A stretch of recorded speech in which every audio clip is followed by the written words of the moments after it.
From Kern Government Television, welcome to this week's Kern County Board of Supervisors meeting, originating from the County Administrative Center located at 1115 Truxtun Avenue, Bakersfield, California. Kern County's vision is to create and maintain a customer-centered county government designed to garner the confidence, support, and trust of the people we serve. Today's Kern County Board of Supervisors meeting will convene momentarily. Board to reconvene. Madam Clerk, please call the roll. Supervisor Gleason. Here. Supervisor Scribner. Here. Supervisor Maggard. Here. Supervisor Couch. Here. Supervisor Press. Here. Thank you. Good morning. Welcome to the Tuesday, February 14th, 2017 meeting of the Board of Supervisors. We're going to begin today's meeting with a flag salute. The flag salute will be led by South Fork Sasson Kathy, candidate for Whiskey Flat Honorary Mayor. And if you could remain standing after the flag salute for a moment of prayer, silence, or meditation, please. I pledge allegiance to the flag of the United States of America and to the republic for which it stands, one nation, under God, indivisible, with liberty and justice for all. Yes.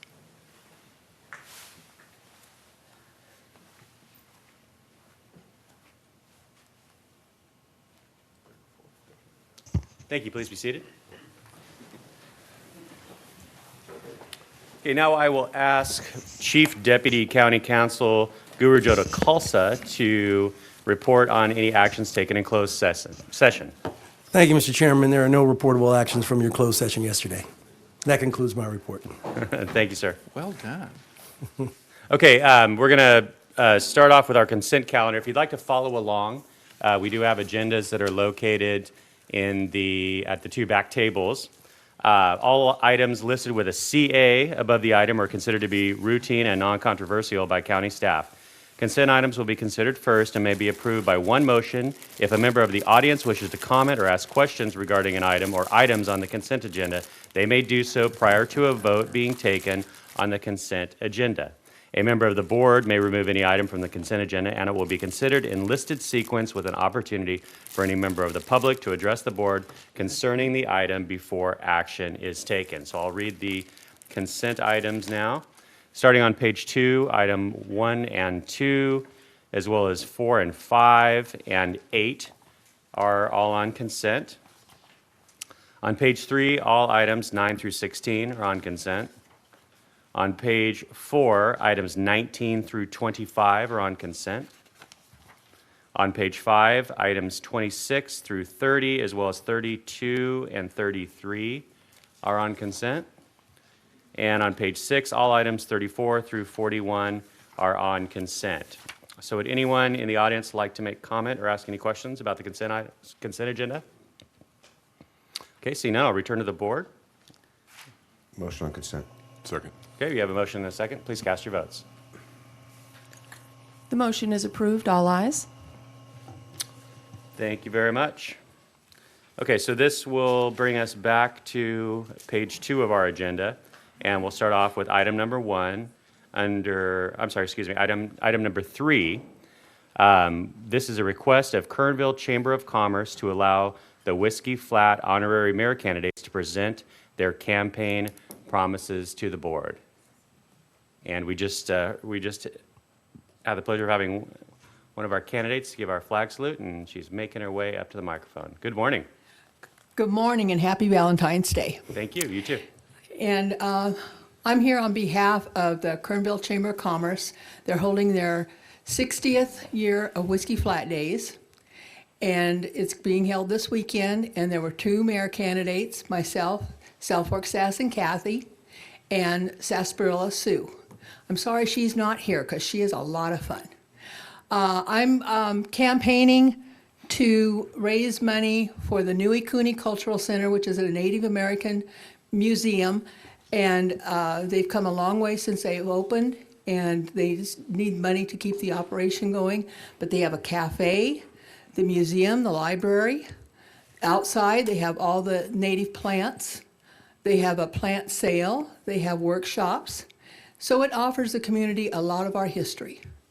The other one is the Hot Springs Wetlands, which is located between Highway 178 and Lake Isabel Boulevard. And that's where the hot springs run through this this field, and they're trying to preserve that so it doesn't get ruined, and they're going to have the walkways to be developed into a nice area, and when you come into the valley, it's going to be an awesome sight once they finish what they want to do there.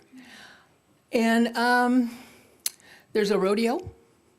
There's an encampment where you walk down and you walk back in time. No kidding. It's authentic, and they're going to have the buffalo soldiers there this year. So it's going to be great. So I would like to see everybody there. And Sarsaparilla Sioux is raising money for the hospital, for the extended care unit. They need furniture and drapes. So that's what she's raising money for. And so I think that's it. Just come on out. Yes, it's going to be rainy, but you know what? It's just going to drizzle. That's what we're praying for anyway. So thank you for letting me speak for behalf of the Whiskey Flat Days. Absolutely. It's a pleasure to have you here. Supervisor Gleason? Thank you, Mr. Chairman. Thank you. You got my vote. I'm voting for you. Oh, you did? Oh, okay. Newey Cooney's have a special place for me anyway. They've always been very kind to me. But I want to thank you for coming up. I want to thank Kernville. I want to invite and make sure everybody in Bakersfield and the world understand how much fun Whiskey Flat Days is, and looking forward to a great weekend. Thank you very much. Well, we're just wanting to show history. Thank you very much. In our Kern County area. Okay. Best wishes to you, Kathy. Thank you. You bet. All right, that will bring us to item number 6 on our agenda. This is public presentations. This portion of the meeting is reserved for persons to address the board on any matter not on this agenda, but under the jurisdiction of the board. Board members may respond briefly to statements made or questions posed. If you'd like to make a public statement, please come forward and state your name, and we ask that you observe our 2-minute time limit. David Fluhart, Havilah, 1st District. I'm sorry the Sarsaparilla Sioux wasn't here for her demonstration. She's a lot of fun. She's got a big red full hair up to here, big beehive, and she's got this peacock feathers going behind her, and she's, with the peacock feathers, she's 6 foot wide, and she's a lot of fun, and I always love Whiskey Flats. Like she had said, you buy a bribe and it goes to charity and good cause. And personally, I would say, Mr. Gleason, now's the opportunity to bribe both mayors. Hit them from both sides. You get what you want either way. And I really like parades, and so I actually put in a parade application for for our float and everything based on our parade we had in Havilah a couple of months ago, right after the election. The Fun in the Future float, and it's going to be raining a lot, so hopefully they don't let me run it, because I'd rather just stay home that Saturday or enjoy the festivities, but not actually have to run the float in the rain. So hopefully they say no to my float application, and it's a good cause. And personally, I'll bribe both mayors, but I'm hoping for Sarsaparilla Sioux, because my mom works at the hospital there with the senior adults that are living there, and they need new furniture and a whole bunch of new stuff so that their lives are a little bit easier in their waning days. Anyways, I just wanted to put a second plug in for Kernville and for the Chamber of Commerce, and tell Mick to bribe both mayors. All right, thank you very much, and have a good day. Thank you, Mr. Fluhart. Good morning, Sheriff. Good morning, Mr. Chairman, members of the board. I just wanted to report that I was in D.C. last week and met with Senator Feinstein, Congressman McCarthy, the Attorney General, Jeff Sessions, the new acting ICE director, and the President of the United States came to our meeting. And law enforcement left D.C. last week with a very positive message from the leaders of our country. So we feel empowered to do our job the way it's supposed to be done. I got there just in time to watch the Super Bowl, and I had an interest in the Super Bowl because I had a bet with a member of your honorable board. And for the record, I made good on that bet this morning, and I paid him. But a friend of mine, Ed Gonzalez, is a sheriff down in Houston. I asked him if he'd send me something from the Super Bowl, and he did. I thought maybe I could share with you this morning. I didn't lose everything. I got a memorabilia from the Super Bowl. It's a football. There's not much air in it. It's deflated. Even I What's could, up with that? even I could throw a strike with this ball, Supervisor Gleason. Thank you. Thank you, Sheriff. At least he pays his debts. Sheriff, thank you. And let's, we're hopeful that this new administration shows law enforcement the support and respect that they deserve. Thank you. All right, that will take us, do we have any other public presentations? Okay, seeing none. Then we will move on to board member announcements or reports. And I know that Mr. Pope, I believe Mr. Pope has a presentation for him. I don't see him here. Maybe in the afternoon we'll get that report, because he was going to respond to a board member referral. And so, do we have any board member announcements or reports? Yes, sir. Okay, I Supervisor Gleason. just wanted to take a quick second again, one more time, to thank all the first responders up in the Kern River Valley in McFarland. There's a reasonable chance McFarland would be significantly damaged if it wasn't by the work of Kern County responding proactively to manage rushing waters out of the Poso Creek. So just my thanks to all the first responders who, whether you're fire, sheriff, or roads, or animal services, or whatever you did, thank you very much. You did a good job. Absolutely. Thank you, sir. Okay.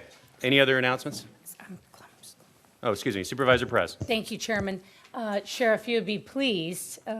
John Money, former sheriff's deputy, came to my house last night, brought me these shirts. He is retired from your department, but still in the law enforcement world and still really working aggressively with kids, which you know he's devoted so much of his life to through Sheriff's Activities League. And so he brought me this shirt, which has hearts and names inside of each of the high school kids that are in special education that he's working with. And you know his heart. You know his heart for kids and his heart for this community. I was thrilled to see him. He's working with kids in my district, and I'm excited to bring forward to this board their support for my use of discretionary funds from my department to continue those efforts, building strong relationships with law enforcement and our young people on the preventive side. And so it's very exciting, but your legacy lives on through Mr. Money and his great work. And so hats off to you guys. Thanks. Thank you, Supervisor Perez. I don't see any other requests from board members, and so we'll move on then to page 4 of our agenda. This is item number 17 under the Fire Department. Update on fiscal year 2016-2017 Fire Department mid-year budget. And we have our Fire Chief, Brian Marshall. Good morning, sir.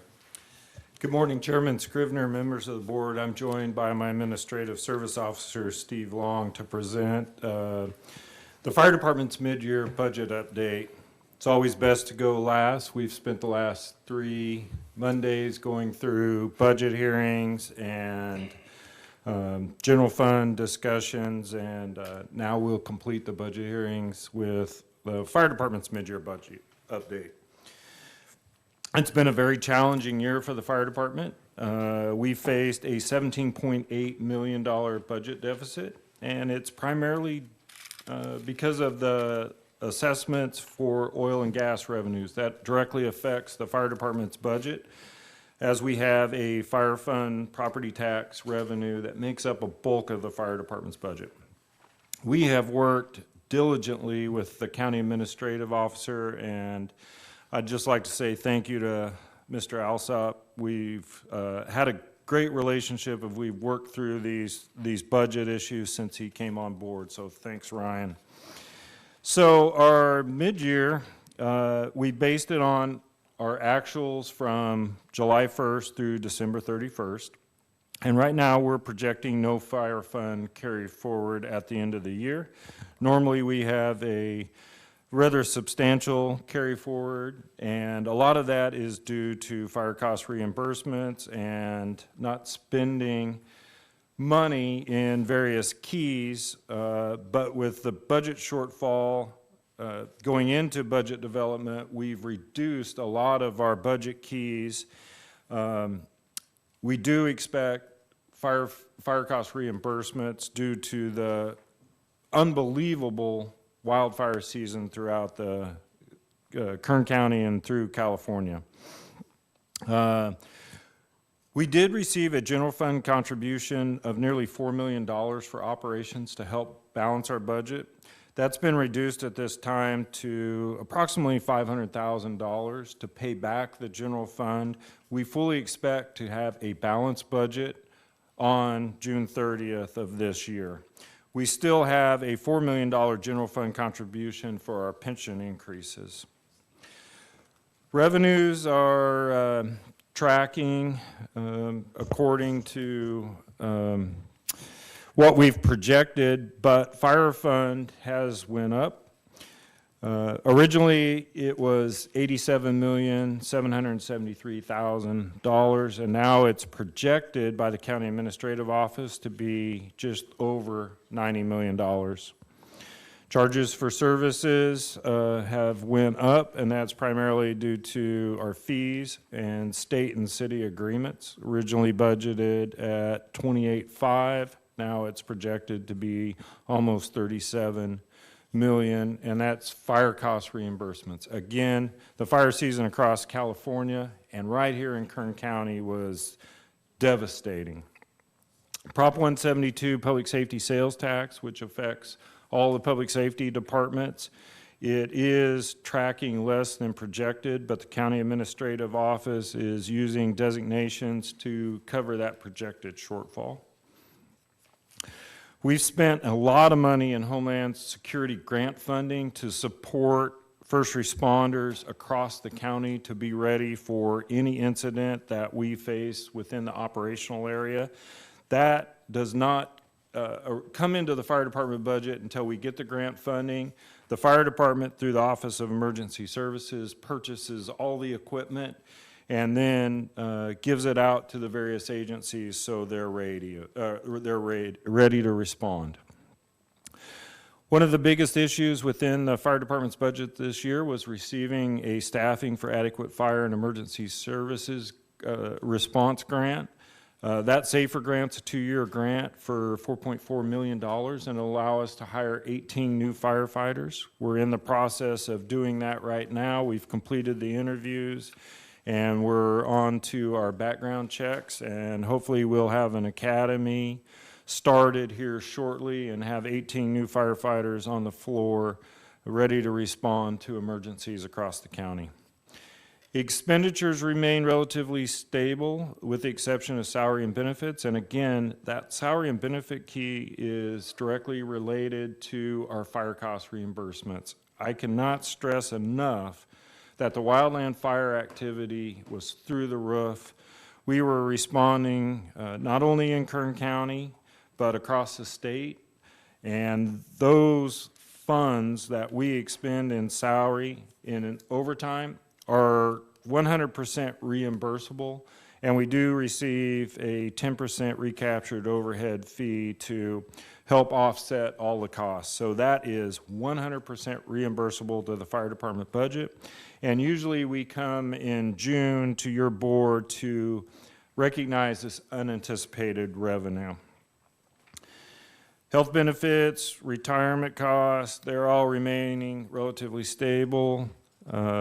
Workers' comp, unemployment, all remaining within our projected amounts.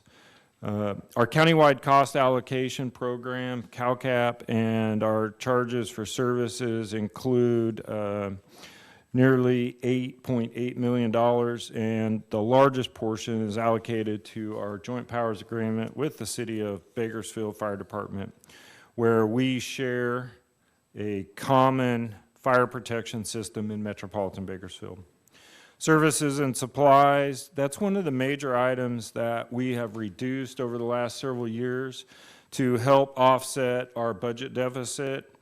Again, we are hiring 18 new firefighters, so we do have some money that we're spending to get these firefighters outfitted so they're ready to respond to emergencies as they complete the recruit academy. Capital assets, fire stations and such, we did not budget any money in our budget for those large expenditures. We do add several capital assets, again, through our Homeland Security grant program for other agencies. We also took money out of our CAL FIRE fire apparatus replacement fund to replace a fire apparatus, a Type 6 Wildland Patrol that was damaged. It was totaled in a single vehicle accident. That funding can only be used for fire apparatus in the wildland areas, so that patrol will go to our Lake Isabella Fire Station. Again, we have worked diligently with the County Administrative Office to cover our deficit. We do have some additional mitigation measures that we're looking at. CAL FIRE funds a lot of the fire department's response in the state responsibility area. We're a contract county with CAL FIRE. Even though we're receiving rain beyond belief this year, we're still facing the ramifications from the drought over the last 5 or 6 years. The dead vegetation, the tree mortality still affects the wildland fires during the summer. And CAL FIRE is expected to continue with drought augmentation funding to the fire departments for the wildland fires across the state responsibility area. We did take nearly $5.7 million in designations to help offset our deficit. That included pension reserves, infrastructure replacement, capital assets, and tax litigation. So we have no money left in our designations. We did, again, receive nearly $3.9 million in a general fund contribution. That's been reduced to $500,000 due to the fire fund property tax coming in higher than budgeted. We did receive $4 million for pension increases, and that is ongoing pension increases into our 5-year plan to balance the fire fund and the fire department's budget. We've worked with the county administrative office again, and the firefighters union to try to think outside the box and come up with some additional items that could offset our deficit.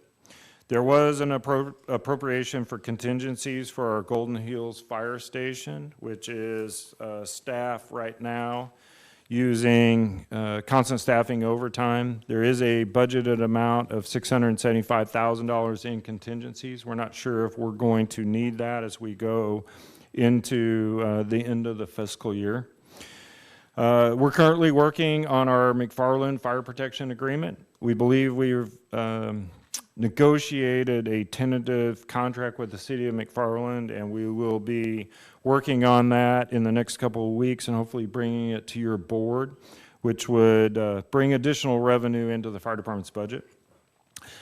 Fire department is currently civilianizing our Fire Prevention Bureau. We're hiring 2 civilian fire inspectors, and we have deleted, through your board's action, 2 fire engineers. That's going to result in a savings of $62,000 this year. And as we go into next year's budget, we will be performing more civilianization. Again, I talked about CAL FIRE drought augmentation funding. We should have that number anytime, and that will help offset our deficit and make sure that we're ready for the wildland fire season this year. We're working on a staffing plan for the Inyo Kern Airport. We provide aircraft rescue and firefighting operations at the airport. We've had several meetings at the airport, and we're trying to resolve that issue. We fully expect it to be resolved by the end of this fiscal year, and the savings included in our next year's budget. We are reallocating some administrative positions within the fire department back to the field. This will help offset staffing cost, and it will be a challenge as we work through some of these issues to make sure that we're ready to fight fire and also do various jobs within the fire department, such as fire investigation, public information, fire prevention. A couple other things that I'd like to bring to your board that's not in the board letter. Lean Six. The fire department, I've taken it upon myself to get the fire department into the Lean Six program as directed by your board. We have a group of 5 individuals going through Lean Six training, online training. We meet every other Thursday. I'm going through the training, and when we complete this, we will be yellow belts in the Lean Six program. And it's been an excellent opportunity to go through this, and we're doing it at our own pace. And as we go through the training online, we're actually able to talk about some of the issues in the fire department and how we may be able to improve our organization. So that is a positive thing that the fire department's doing. And again, we're doing it in-house, we're doing it online, and hopefully we'll be able to report back to your board on some of the successes we have out of that program. Going forward into the next budget year, we're currently working with the County Administrative Office and the Kern County Firefighters Union to resolve our budget deficit. We're all working together. We're having many meetings to try to think of outside-the-box ideas to continue with fire stations that are staffed, yet meeting the deficit that we face in order to have a balanced budget. So those are ongoing negotiations. It's all positive. Again, we're working with the County Administrative Office, and as we go into the end of this budget year, we'll have a balanced budget, and we'll have a balanced budget next year. Again, I can't stress enough, we're working with the County Administrative Office and all the key players that make up the fire department in order to have that balanced budget. Therefore, that concludes my mid-year budget update, and it's recommended that your board receive and file this report. That concludes my presentation. We're available for any questions your board may have. Very good. Thank you, Chief. Appreciate it. I'm going to first ask if there are any members of the public that would like to make any comments. Okay, seeing none, I'll return to the board. Supervisor Gleason. Thanks, Chairman. Appreciate it. Great presentation, Chief. Thank you very much. I want to congratulate you on your initiatives with the Lean Six program and to get that moving. I like the way you're going about it, educating from the top down, and once you get educated, we're going to start moving out and rolling that out. I'd be very much interested in helping you, watching, observing, and contributing wherever I can. So please count on me as a teammate for that. So I want to get 2 issues that you talked about clear in my mind. One of them is McFarland. My understanding of McFarland is that what we are trying to do from a philosophical perspective is get all our municipalities to have some type of standardization in the contracts that they have with Kern County, and we're trying, and McFarland is also trying to come into alignment with that way of thinking. Is that correct? Supervisor Gleason, through the chair, that's correct. We've tried to get a standard methodology for all of our contract cities that we protect across the county. We're working diligently with McFarland within their budget to develop a contract that benefits all of us.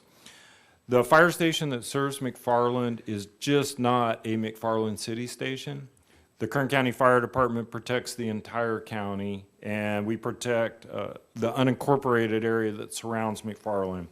So it's very important that we keep that fire station in McFarland to protect not only the unincorporated areas, but it responds into Wasco and Delano. So we are having serious negotiations, and I believe we've reached a tentative agreement. We're working on that this week, and hopefully we can have resolution and bring a contract to your board for approval, hopefully within the next 30 to 45 days.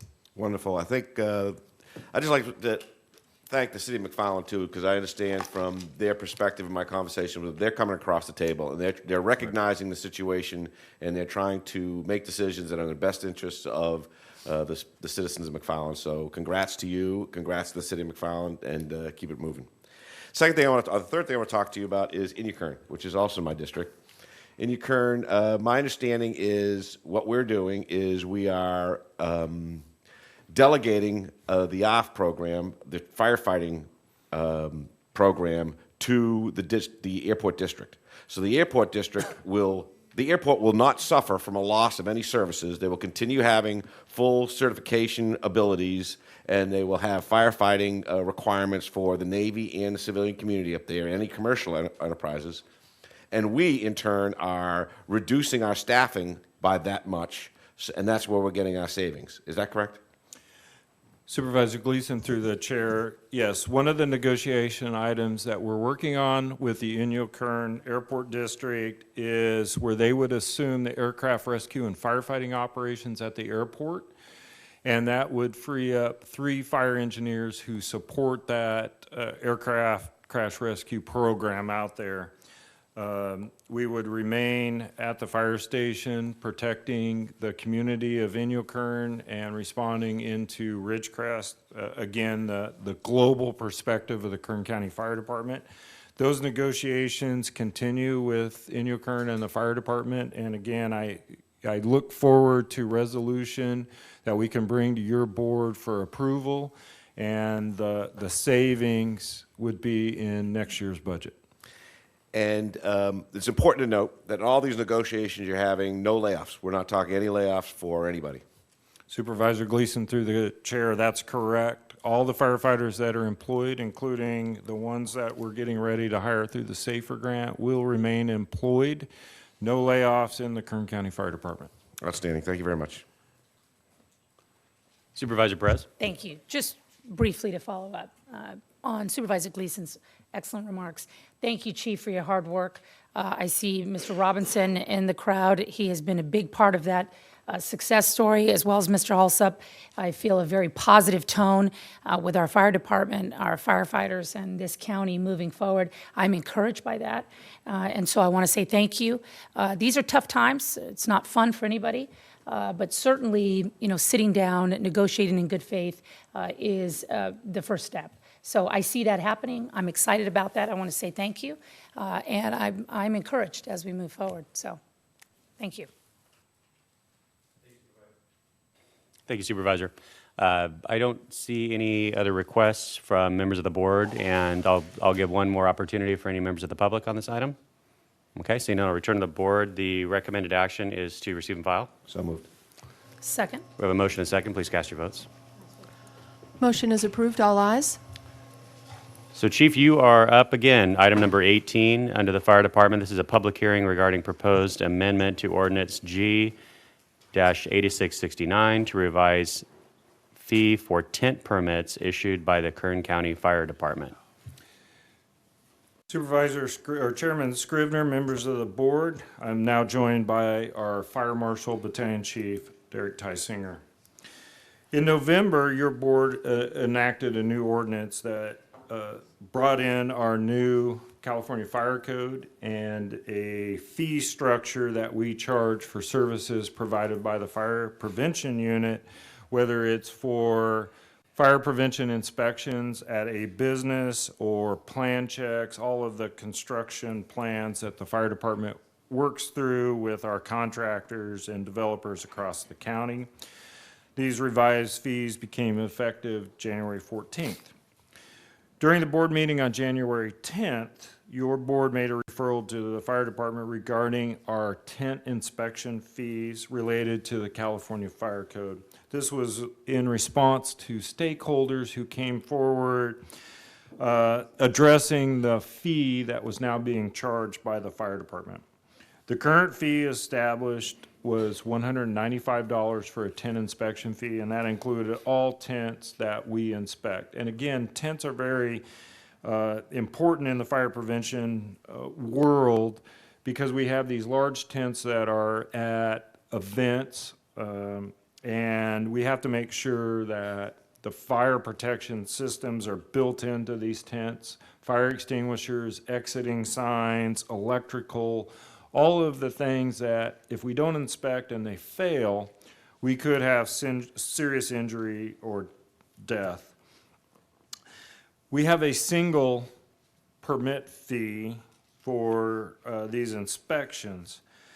We met with stakeholders after your board's referral and tried to work out what would be an effective solution for the tent inspection fees, because as we found out that we have smaller tents that do not require the time and effort to inspect.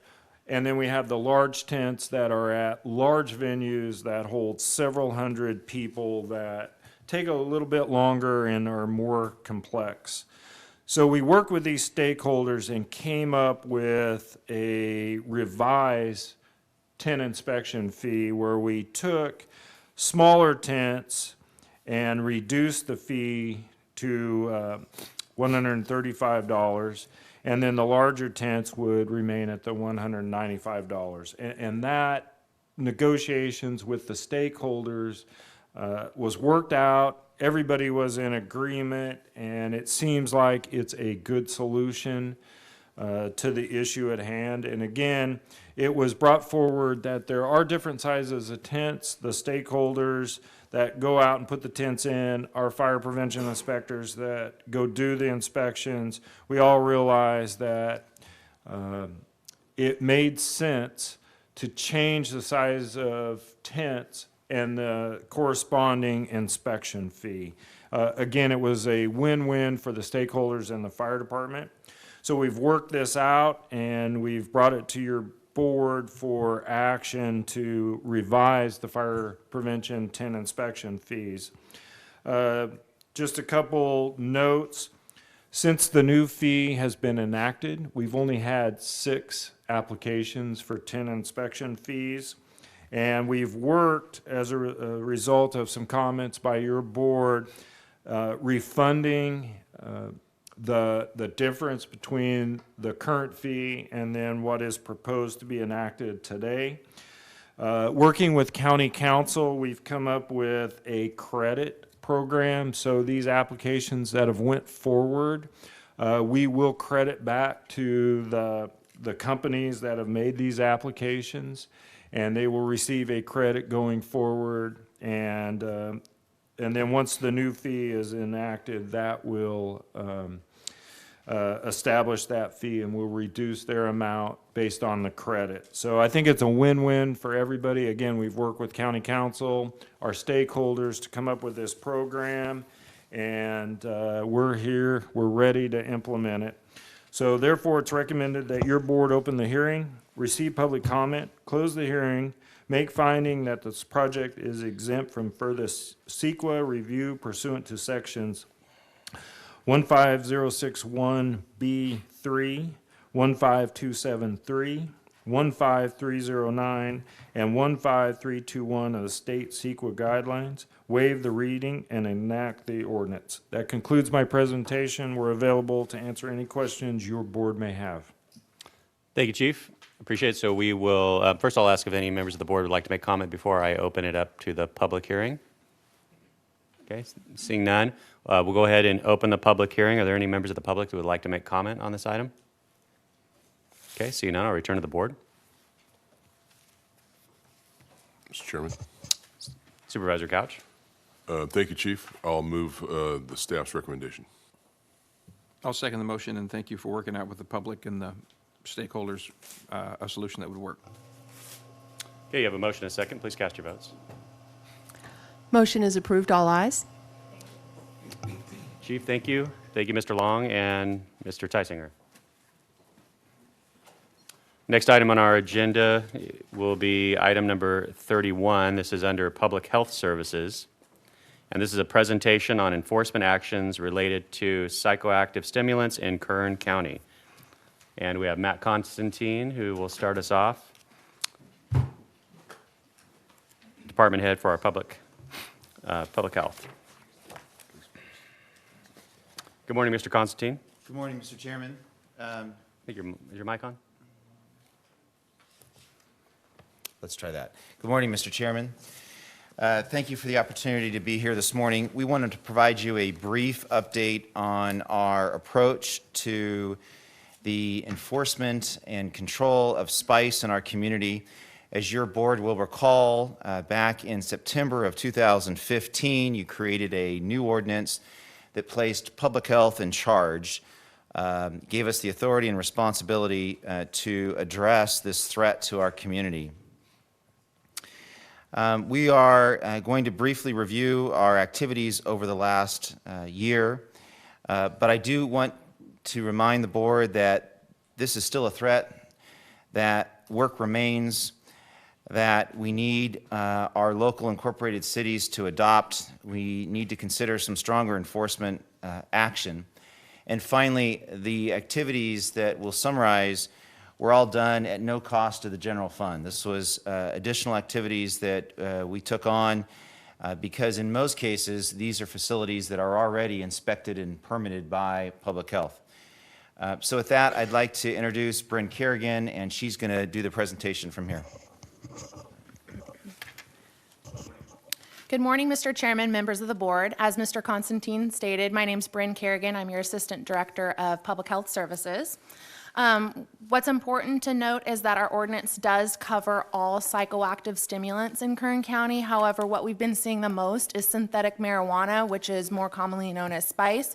So that will be my primary focus during the presentation. I'm going to start by giving you guys a little bit of a background on what spice is. The dangerous thing about spice is that it's man-made. So you take an organic substance and you apply chemicals, usually by spray, at different concentrations and different chemicals. So you never know what the effect you're going to have from using spice. It's most frequently inhaled or smoked, but it can also be brewed in tea or vaporized, and it has hallucinogenic effects, which can be drastically varied because it is man-made. Studies show that it is now the second most frequently illegal drug used in high school and is used by about 1 out of every 9 high school seniors. A little more background is, in 2011, California Health and Safety Code criminalized the sale, distribution, and/or possession of psychoactive stimulants. However, Health and Safety Code very narrowly defined the chemical compounds of these substances, which have since been found altered to fall outside of government regulation. So in September 2015, your board adopted an ordinance to expand the definition to include anything that is claimed or represented to be a synthetic drug as a crime in Kern County. The ordinance names Kern County Public Health Services Department as the enforcement agency because it is most frequently found in markets and tobacco retail facilities, and we do regulate all of those facilities in Kern County. Once we were named the enforcement agency, we launched a campaign so that the community could tell us where they felt spice was being distributed. And so we launched this billboard and asked the community to report spice being sold to us. It was an anonymous reporting hotline, and so people didn't have to give us their name, their phone number, anything like that. They could just call in and report spice being sold. We didn't expect the turnout that we did receive. We received over 100 reports of spice being sold in our community by a number of concerned parents and family members and friends just trying to help their loved ones. So only 2 months after our ordinance was passed, we partnered with the sheriff's office and we executed a search warrant at the Dale Smoke Shop on Roberts Lane. Spice was found at this facility. They found 15 baggies of spice located in the false bottom of a Pringles container, which you'll see in the picture on this slide, and also 10 more baggies of spice located behind the counter. They also found a loaded shotgun with 27 shells of ammunition. And since we did partner with the sheriff's office on this one, the owner and the clerk were both arrested. The owner's car was impounded. The shotgun, money, and spice was seized. And our department suspended the facility's tobacco permit for 30 days, and the facility never reopened. In April, we again partnered with the sheriff's office, and we issued a search warrant to Oildale Tobacco and Discount, again on Roberts Lane. Baggies of spice were located in a false floor behind the counter. The clerk was arrested, and we were able to suspend the tobacco retail permit for this facility for 30 days. Another facility, we had a routine health inspection conducted at Smokezilla, which is on Taft Highway. This inspection was done on May 12th, 2016. In this inspection, our health inspector found 94 baggies of blue 7H spice, which was seized, and 46 baggies of 7H rainbow spice, which was also seized. This facility's health permit was suspended for 30 days, and this facility has never reopened. On March 4th, 2016, at AJ's Dollar Discount, which is located on Oildale Drive, we had another routine health inspection where our health inspector located psychoactive stimulants. These were in a slightly different format than spice. They were in pills that contained liquid that had hallucinogenic effects, and one baggie of spice. In this instance, we issued a notice to suspend the permit for 30 days. However, AJ's did appeal that action, and during the appeal process, we received some information from the DEA. And the DEA asked us to partner with them because they had some information that they thought that there was spice being sold out of AJ's. So during this appeal process, we worked with them and we executed a search warrant again at AJ's Dollar Discount, and there was a black bag found with additional baggies of spice at that time.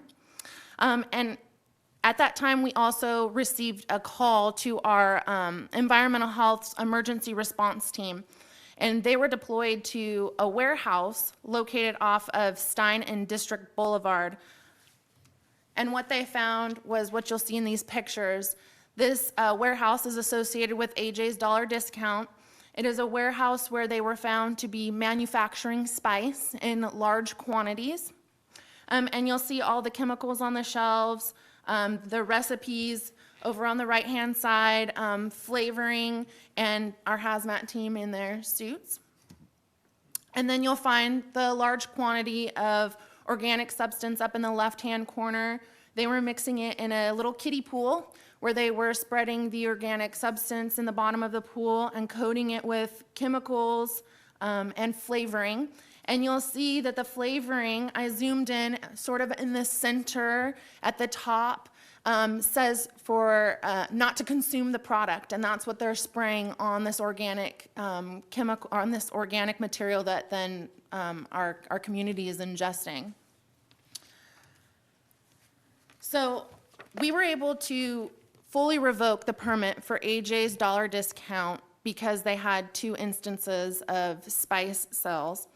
And the DEA took action against this facility as well. They were able to seize $1.249 million from the owners of AJ's Dollar Discount. That was both from bank account and in cash. They arrested the 3 brothers that were responsible for this operation and federally indicted them for the manufacture of spice in Bakersfield, operating a website where they were selling spice in large quantities and shipping it through the country using the U.S. mail system. Let me go back.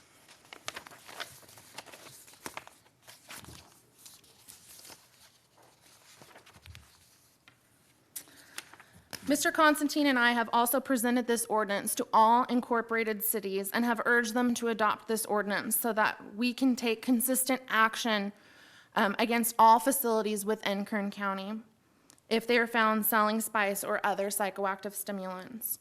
To date, the following incorporated cities have adopted our ordinance: Arvin, Delano, McFarland, Shafter, Taft, Tehachapi, and Wasco. We are still actively working with California City, the City of Bakersfield, and Ridgecrest on adoption of the ordinance. Even though City of Bakersfield has yet to adopt the ordinance, the police department has been a great partner with us and very responsive to our referrals on suspected spice sales. So our anonymous hotline, we receive complaints from all over the county, and we don't turn people away just because our ordinance isn't in effect in those areas. So what we do is that we take those complaints and then we refer them over to that law enforcement of that jurisdiction. So even though our department was unable to take any action on the 4 facilities listed on this slide, let me back up a little bit. The 4 facilities listed on this slide are referrals that our department received from the community that we referred over to Bakersfield Police Department, and they were able to take action in all 4 of these facilities. So Smokes R Us Plus on South Chester. The police department was able to seize spice, arrest the clerk, and with the assistance of U.S. Customs and Homeland Security, intercepted 8 pounds of pure synthetic cannabinoids that were headed to them in the mail system.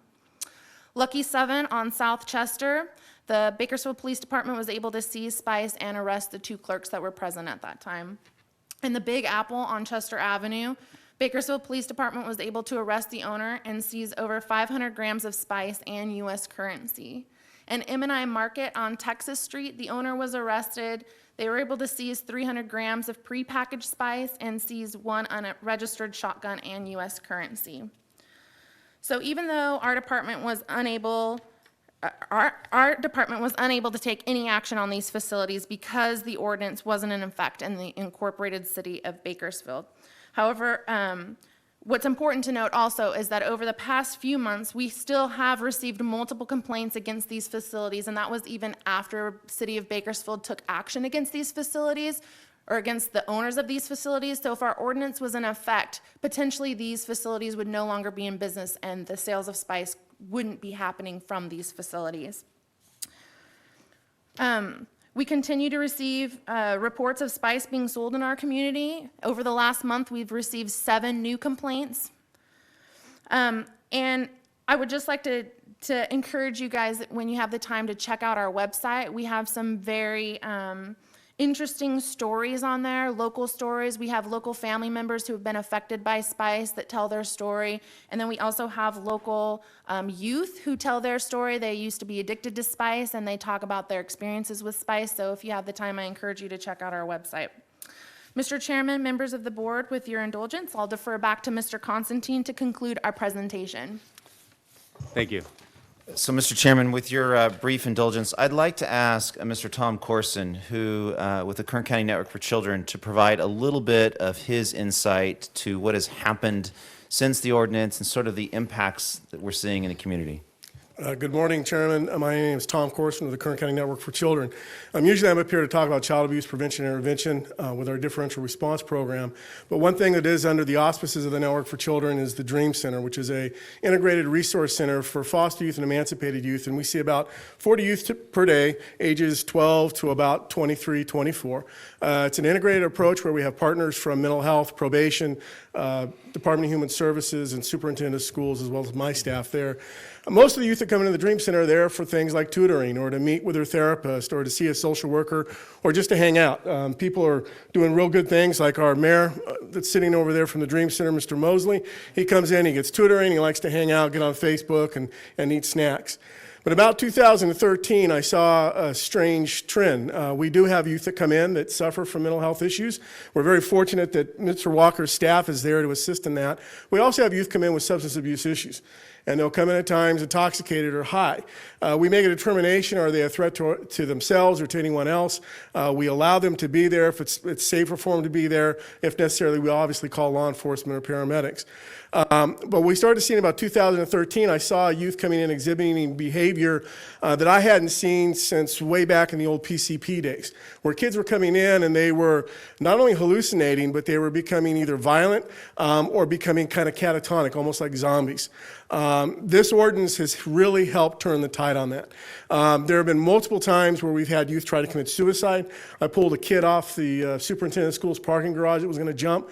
Fortunately, right away, Bakersfield Police Department showed up with a Met team. They were able to intervene.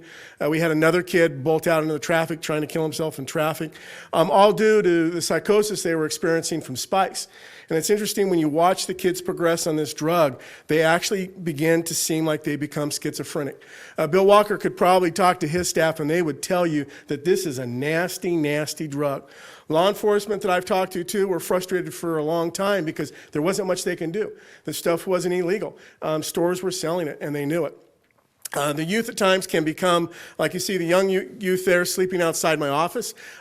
He is, I don't know if he'll ever be the same. He's probably 24, 25 now, and I'll run into him on the street, and he is still in this altered state of consciousness, to where his brain is, I mean, to me, it seems like jelly.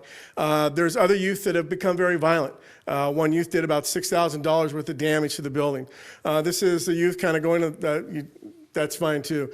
This youth just they just kind of freeze up, and then they begin to act like they're zombies. And we have to determine, do we let them go back out on the street where they're going to get rolled for what money they have? We let them stay there. We always contact mental health, and I'm extremely grateful to the mental health staff. But this is a nasty, nasty drug, and I've been doing this for about 28 years. And to be honest with you, the meth is bad, and especially when they get to that certain point on meth where they're psychotic.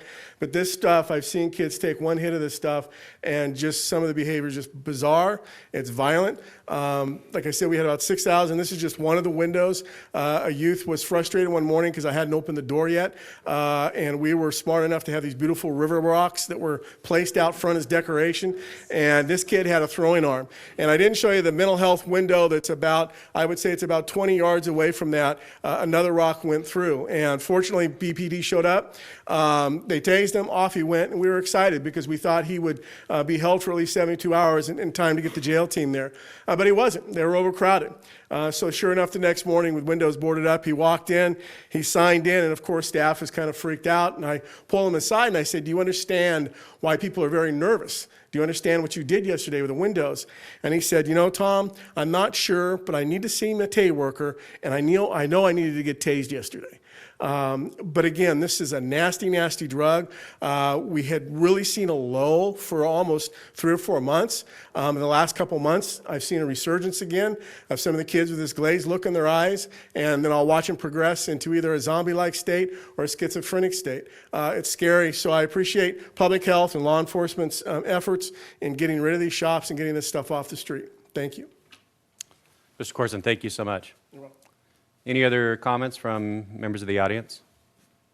Okay, seeing none. Supervisor Couch. Thank you, Mr. Chairman. A couple of things strike me. This stuff, to say this stuff is really bad is a huge understatement. It's literally poison. So I appreciate the work that you've done when we brought this to your department. Kind of started, I think, with the city of Taft, really encouraging us to move forward with this, and they've been a great partner in this. I want to encourage you, and I want to ask you what we can do as well, because it seems to me every city needs to adopt this ordinance, allowing your department to pursue those establishments as you do everywhere else in Kern County. I think it would help free up their own police department's responsibilities to some degree, and it would get the establishments closed if they engage in this. Am I right about that? Supervisor Couch, through the chair, you're spot on. I think your ordinance that you crafted for us gives us that additional enforcement authority to suspend or revoke any county-issued permits. And what you've seen from the presentation, these sales are occurring from storefronts, not on street corners. So that added enforcement at no additional cost, I think, adds a significant deterrent to the sales. Well, I would encourage you to stay after the 3 cities that haven't adopted this yet, and if you need our assistance to nudge them in that direction, let us know. Additionally, it occurs to me, in your department, if you have a restaurant that has some sort of a health violation, you have the ability, based on the fact that it's an imminent health risk, to shut that establishment down. Yes, sir. But you don't have that ability with the current ordinance for spice, even though I think you would classify it as an imminent health risk. Correct? Yes, sir, that's exactly correct. In this case, the ordinance allows us to propose a enforcement action, but it is done after the fact. We have an appeal process that takes place before the action does, even if an imminent threat is present.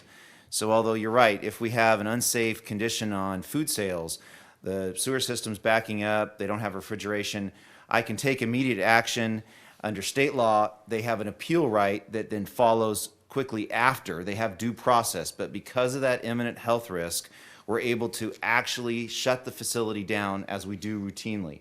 We don't have that authority on spice sales. So would we need to change our current ordinance to give you a similar type of authority for spice sales that you have for a restaurant that's violating some sort of health code? Yes, sir. I would be interested in doing that. I think you need to be able to act more aggressively sooner, just like you do with in the case of a restaurant that's got a health violation of some kind. Do you need a referral in order to do that? What do you need from us to get that ball rolling? Supervisor Couch, I think just your statements are strong enough. We'll work with county council and look to draft some changes and bring those back for your consideration. Thank you. I appreciate it very much. And I think the other cities, you'll notify them of the change so that they can make that change as well? Yes, sir. If you decide that's the way to go. Sure. Thank you. Yes, sir. Supervisor Maggard? Thank you, Mr. Chairman. I won't reiterate everything that Supervisor Couch said, but my questions and comments are much aligned with those. The stories that parents tell are just tragic, and they are frantic that they are losing their children as they are very rapidly moving down this path with spice. I'm particularly reflecting upon one mother from Wildhill, whose name I can't remember, but I mean, she was just vigilant and just frenetic with her. She couldn't think of or do anything else but deal with this because it was that big a deal to her child. So anything we can do to help with that, I'm sure that we would all like to do. I would certainly like to do. This website, I think we should make sure that they hear the website that Bryn was referring to. It's spice@co.kern.ca.us. Is that the right website? That's the email address for the anonymous complaint hotline. So can you put up whatever that website is so that that's clear? You're right, that's just an email address. And Supervisor Maggard, we share your comments about the mom in Oildale. We've actually featured her on our website, and she is a powerful advocate for the changes that are needed. And if we need to make presentations to cities to compel them, kind of like we'd had to do to a school district recently, Yes, sir. to compel them to get on board, she would be a great person to bring along with Tom and the rest of your parade of, I kind of like, what do they call it, the group of horribles that result from terrible things that happen from this. So the website, where's that website? Supervisor Maggard, through the chair, it's kernpublichealth.com/spice-5. So I don't want to make this more complicated than it needs to be, but that's not a very easy one to remember.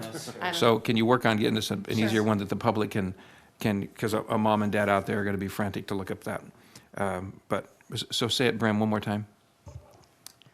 kernpublichealth.com/spice-5. Okay, thank you. Well, I would certainly support the referral made by Supervisor Couch and add to that you fix whatever that website's name is so we have one that we can remember.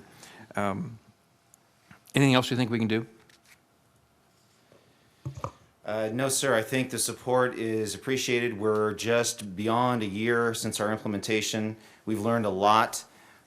We think we have made an improvement, but we have a lot of work to do. So I think we'll implement these changes. We'll come back and provide you with a response.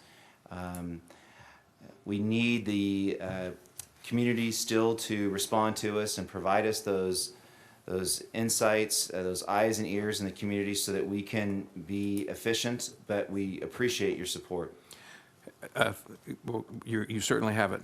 I thought of one slightly different angle to what Supervisor Couch said about in those cities that have not partnered with us so far.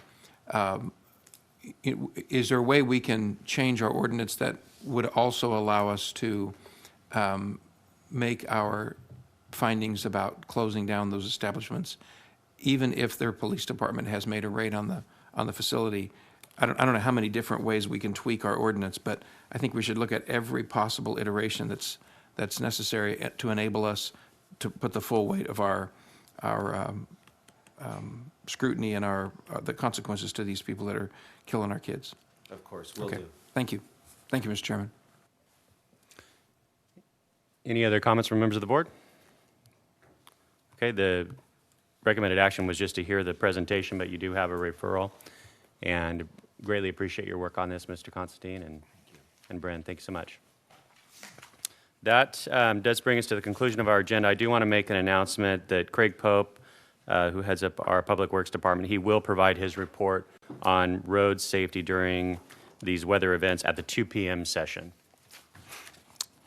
And we have 3 items to consider in closed session. Under County Administrative Office, we have items 42 and 43, and item 44 under County Council. So I'd entertain a motion to adjourn to closed session. So moved. We are adjourned.